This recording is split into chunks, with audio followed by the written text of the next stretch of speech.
Harusnya itu judul lagunya Gerimis Menjemput, bukan Gerimis Mengundang. Tidak ada pesawat itu deras. Mari kita gas.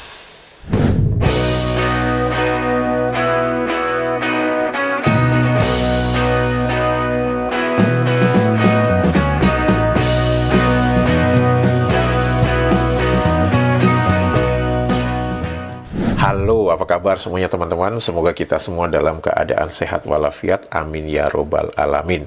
Selamat datang di kanal ini, kanal yang berbicara tentang perbandingan kosakata menurut Kamus Besar Bahasa Indonesia dan Kamus Melayu Malaysia terbitan Dewan Bahasa dan Pustaka. Kanal ini juga berbicara pernak-pernik dan informasi tentang negara Malaysia, dan semoga informasi tersebut bermanfaat untuk netizen Indonesia.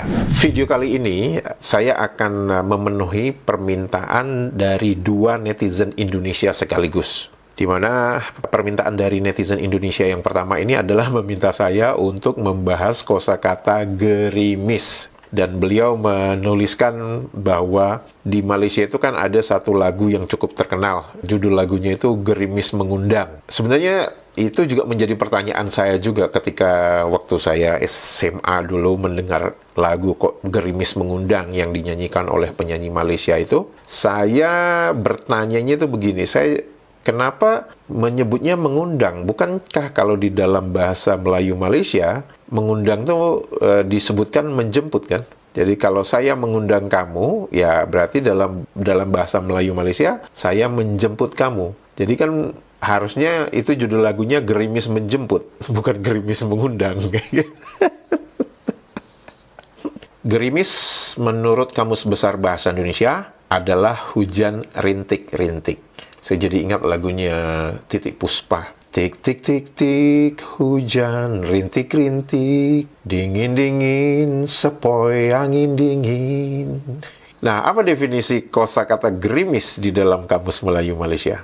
Teman-teman bisa melihat sendiri, definisinya sama persis 100% dengan Kamus Besar Bahasa Indonesia, yaitu hujan rintik-rintik.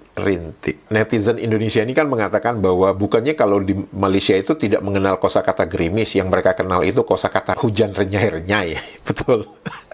Jadi, mari kita lihat apa definisi renyai di dalam Kamus Melayu Malaysia. Renyai di dalam Kamus Melayu Malaysia itu didefinisikan langsung sebagai hujan renyai, yaitu hujan rintik-rintik. Sinonimnya rebas, saya nggak tahu rebas itu apa, gerimis, kemudian berenyayan. Berenyayan itu apa lagi? Keluar sedikit-sedikit peluhnya, keringat dikit-dikit gitu ya. Bertitik-titik. Merenyai itu didefinisikan menjadi sedikit, kurang. Saya pusing nih maksudnya apa.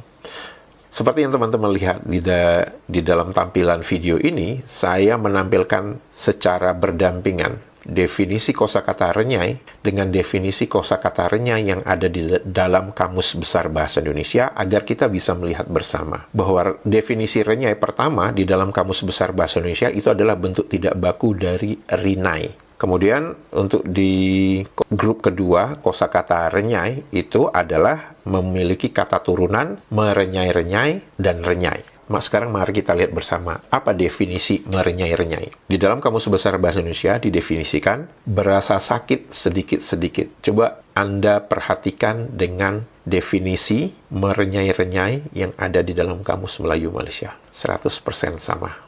Apakah itu suatu kebetulan? Tentu saja tidak. Yang lebih menarik lagi, di dalam Kamus Besar Bahasa Indonesia, kosakata renyai-renyai itu artinya sakit sedikit, bukan rintik-rintik. Sekarang mari kita lihat definisi rinai. Rinai itu sebenarnya kosakata dari bahasa Minangkabau yang artinya gerimis, rintik-rintik, tetes-tetes tentang hujan. Dan bentuk tidak bakunya ranai, renai, renyai, rinyai. Dan di sini teman-teman bisa memperhatikan ya bahwa di dalam bahasa Indonesia yang dimaksud dengan rinai itu adalah gerimis. Nah, apakah di Malaysia ada kosakata rinai? Ada dong, kan semuanya diborong.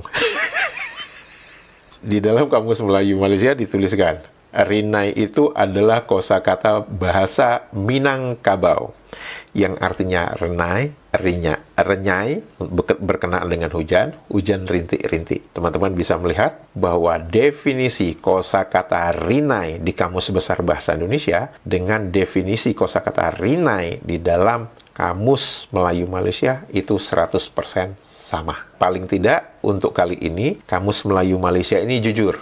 Kenapa? Dituliskan itu kosakata bahasa Minang dan itu konsisten dengan apa yang tertulis di dalam Kamus Besar Bahasa Indonesia, yaitu Rinai itu kosakata bahasa Minangkabau. Dan kalau kita melihat dan membaca definisi kosakata Rinai, kita tahu bahwa itu nyontek 100% dari Kamus Besar Bahasa Indonesia.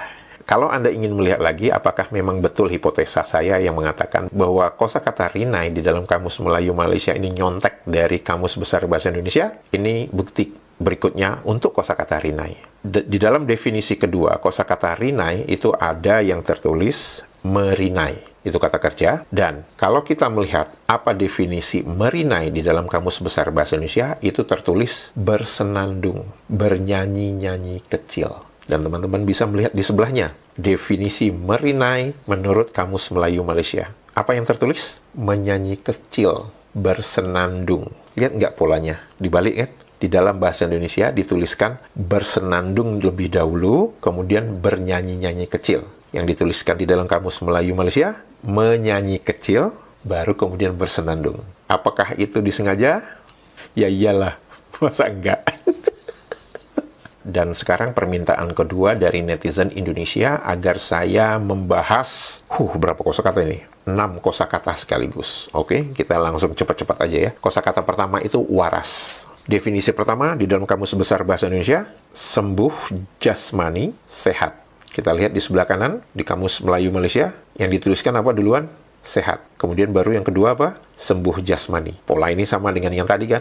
Dibalik aja itu tulisannya. Di Indonesia sembuh jasmani, sehat. Di dalam Kamus Besar Bahasa Indonesia, sehat, sembuh jasmani.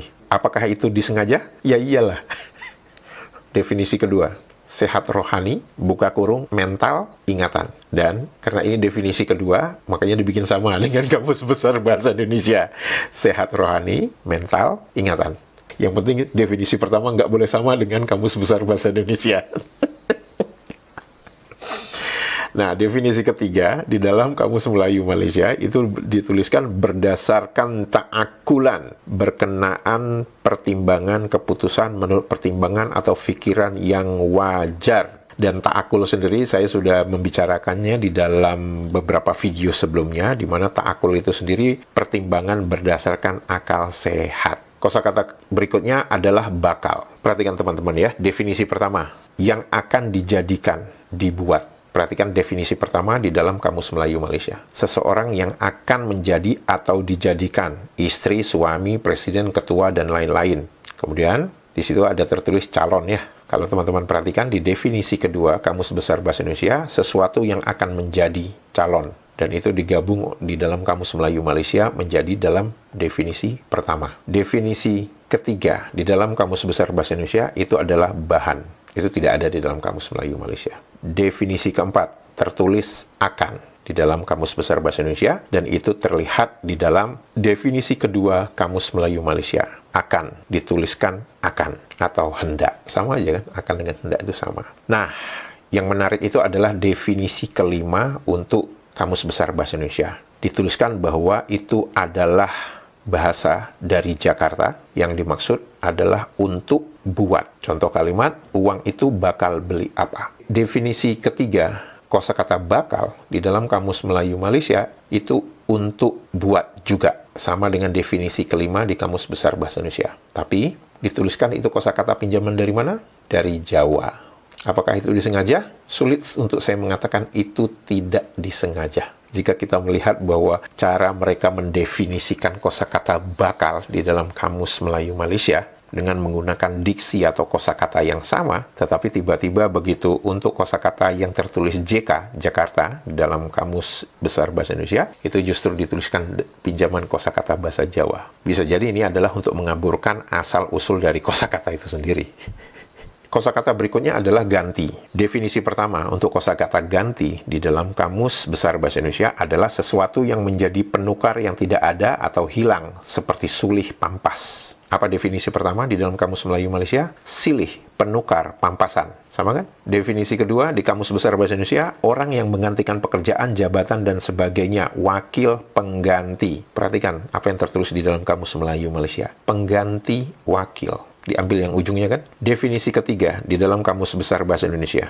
Itu adalah kosakata percakapan, berganti, bertukar, berpindah. Apa yang tertulis di dalam Kamus Melayu Malaysia? Definisi ketiga, beralih, bertukar, berubah. Sama kan? Sekali lagi, kita bisa bertanya kepada diri kita sendiri. Apakah itu disengaja? Sulit untuk saya untuk tidak mengatakan itu tidak disengaja. Nah, kosakata berikutnya adalah pemirsa. Nah, kosakata pemirsa ini memang kosakata yang khas, yang kita tahu itu ada di Indonesia, dan itu memiliki definisi orang yang menonton, terutama siaran televisi. Atau kata lainnya penonton. Tidak ada kosakata pemirsa di dalam Kamus Melayu Malaysia. Jadi kalau ada rakyat Malaysia menggunakan kosakata pemirsa, itu pasti jelas-jelas nyontek dari Kamus Besar Bahasa Indonesia. Kosakata berikutnya itu adalah kentara. Kentara menurut Kamus Besar Bahasa Indonesia itu adalah nyata, terang, kelihatan, tampak. Dan itu adalah kosakata dalam bahasa percakapan. Apakah ada kosakata kentara di dalam Kamus Melayu Malaysia? Teman-teman bisa melihat sendiri.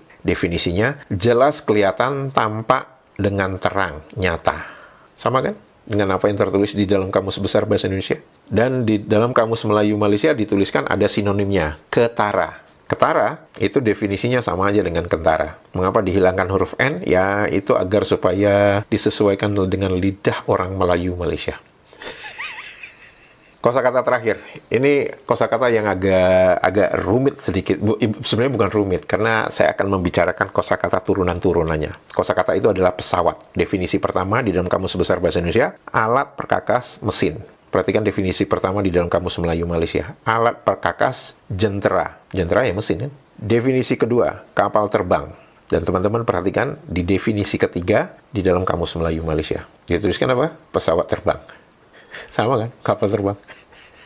Kemudian definisi grup kedua untuk Kamus Besar Bahasa Indonesia adalah tali, buka kurung, rotan, kulit, dan sebagainya. Untuk menjalankan jenteranya, perangkap, dan sebagainya. Dan teman-teman perhatikan di definisi kedua Kamus Melayu Malaysia. Alat, buka kurung, tali, rantai, bagian jentera, dan sebagainya. Sama kan? Kalau teman-teman perhatikan, di dalam Kamus Besar Bahasa Indonesia itu banyak kata majemuk yang berkaitan dengan pesawat. Ya, mari kita lihat ya. Pesawat capung. Itu didefinisikan sebagai pesawat terbang ringan yang berbentuk menyerupai capung. Apa capung itu? Capung adalah serangga bersayap dua pasang dan berbadan panjang, sering menjadi mangsa burung, terbang cepat, hidup di dekat perairan, si patung, sibur-sibur, papatong, atau nama latinnya Anisoptera. Definisi kedua untuk kosakata capung, jenis pesawat terbang ringan. Dan teman-teman bisa melihat tidak ada kosakata capung di dalam Kamus Melayu Malaysia. Sekarang teman-teman perhatikan. Di sebelah kiri itu ada tulisan pesawat capung dari Kamus Besar Bahasa Indonesia. Dan di sebelah kanan, kalau teman-teman melihat di tanda panah, itu ada tulisan pesawat capung. Dan tertulis itu apa? Kosakata dari bahasa Indonesia. Definisinya apa? Kapal terbang kecil untuk berlatih dan sebagainya. Pertanyaan saya, bagaimana Anda bisa menuliskan ada kosakata pesawat capung kalau definisi capung sendiri tidak ada di dalam Kamus Melayu Malaysia? Jika memang untuk pengetahuan, bukankah sebaiknya Anda menuliskan apa definisi capung itu terlebih dahulu? Setuju? Pesawat jet didefinisikan di dalam Kamus Besar Bahasa Indonesia, kapal terbang yang digerakkan oleh semburan gas yang dibakar tidak dengan baling-baling. Apa definisi yang tertulis di dalam Kamus Melayu Malaysia? Kapal terbang jet digerakkan dengan semburan gas yang terbakar tidak dengan kipas. Sama kan? Pesawat peluncur, kapal terbang yang tidak bermotor. Sejenis kapal terbang yang tidak bermotor. Pesawat pengebom, kapal terbang khusus untuk menjatuhkan bom ke sasarannya. Apa yang tertulis di dalam Kamus Melayu Malaysia? Kapal terbang yang digunakan untuk menggugurkan bom. Maksudnya menggugurkan itu menjatuhkan bom. Dan di situ tertulis itu adalah kosakata bahasa Indonesia. Pesawat pemburu, kapal terbang yang kecil dan cepat untuk mengejar pesawat musuh dan sebagainya. Di dalam Kamus Melayu Malaysia apa tertulis? Kapal terbang yang dapat bergerak deras. Buka kurung digunakan untuk mengejar kapal terbang musuh dan lain-lain. Sebentar, bukankah deras itu dikaitkan dengan hujan ya? Bukan dikaitkan dengan kecepatan suatu pesawat. mempunyai kecepatan tinggi. Bukankah kalau deras itu kita berasosiasikan dengan hujan, hujan deras. Tidak ada pesawat itu deras. Pesawat tempur, kapal terbang khusus untuk bertempur. Apa yang tertulis di dalam Kamus Melayu Malaysia? Pesawat penempur, kapal terbang untuk bertempur. Sama kan? Teman-teman sudah melihat ya secara langsung. Jadi saya memang sengaja menampilkan definisi kosakata itu secara berdampingan antara Kamus Besar Bahasa Indonesia dan Kamus Melayu Malaysia agar teman-teman bisa langsung membandingkan apa yang saya bicarakan ini ada dasarnya. Kenapa saya berbicara bahwa semua pola ini bukanlah sesuatu yang tidak direncanakan. Dan semakin saya melihat daftar kosakata yang ada di dalam Kamus Melayu Malaysia dan Kamus Besar Bahasa Indonesia, dan saya membandingkan definisinya, saya semakin yakin bahwa ini terstruktur, sistematis, dan masif. Jika video ini bermanfaat dan berguna kepada teman-teman, jangan lupa jempolnya dan jangan lupa komentarnya. Dan untuk itu, saya mengucapkan terima kasih banyak. Sehat walafiat selalu. Dadah!